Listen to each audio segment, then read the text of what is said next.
Our daughter ended her life at 24 due to depression. If someone is determined to end their life, how can one change their mind? Oh, well, first of all, I'm very sorry about that. That's a terrible thing. Look, I had this friend,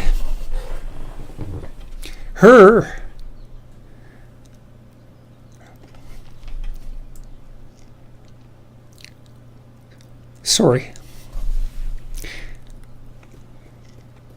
There's been a lot of depression in our family, so it's a question that cuts close to the bone. Anyways, I had this friend, a friend of my parents, and her granddaughter committed suicide, She was just beating herself up about that. What could have I done? What could have I done differently? This is the problem with suicide. It leaves everybody behind thinking, oh my God, what could have I done? I could have treated the person better. I could have listened. I could have been there. It's like, and she was just beating herself up about this, really feeling that she wasn't a useful person, that she'd failed as a grandmother. She's a really good person, And so I went for a walk with her, and I said, and she's married, and she likes her husband, and he's a really good guy. And I said, look, you're blaming yourself for your granddaughter's suicide. It's like, are you blaming your husband? Are you sitting him down and telling him what a useless bastard he was as a grandfather because his granddaughter committed suicide and how he failed completely? She said, no, I'd never do that. So I said, well, don't do it to yourself. No. Depression is a terrible thing. And many, many, many things cause it, and we don't understand. We understand some of them, but lots of them we don't understand at all. Sometimes people get depressed because they're really sick. We know that depression can be an inflammatory disease. It might be associated with autoimmune dysfunction. There's lots of reasons that people get depressed, and depressed people can go places that are so dark you just cannot imagine it. And it isn't necessarily the case that you can always rescue someone, but drowning yourself in the aftermath of a suicide is not helpful. So there's a good room for self-forgiveness there, maybe you did some things you shouldn't have done that were reprehensible and all of that, but you don't want to beat yourself up. Remember the presumption of innocence, right? Innocent until proven guilty. And you have to apply that to yourself. I think there are times when people are so depressed that there isn't anything that anyone can do. And the depressed person thinks, and this is probably the worst part of it, the depressed person thinks, everywhere I look, it's nothing but catastrophe. And I can't see any way out of it. I can't see any path forward whatsoever. And then they think as well, and maybe it's the combination of these two thoughts that really make people suicidal.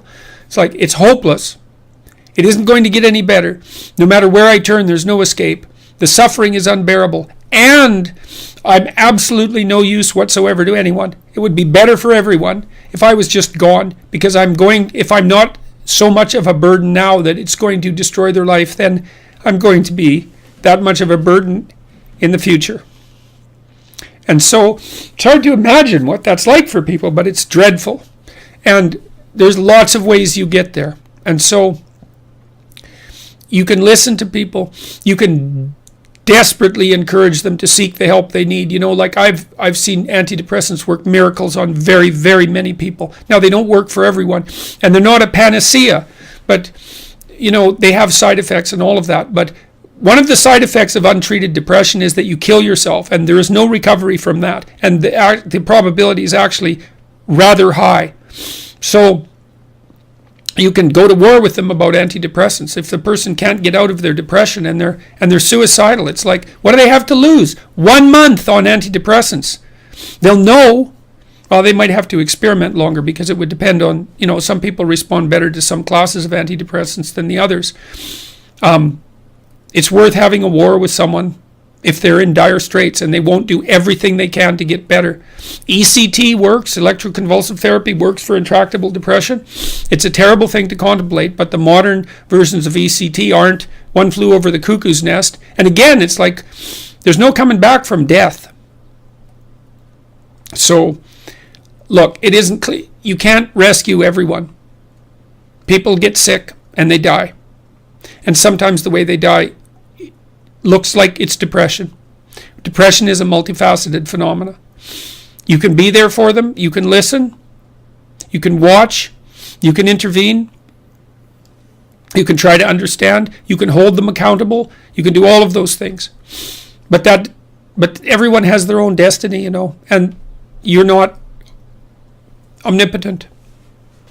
And so sometimes a catastrophe occurs, like your daughter's. And then you should try to drag the least amount of misery forward that you can. Once you recover from your grief.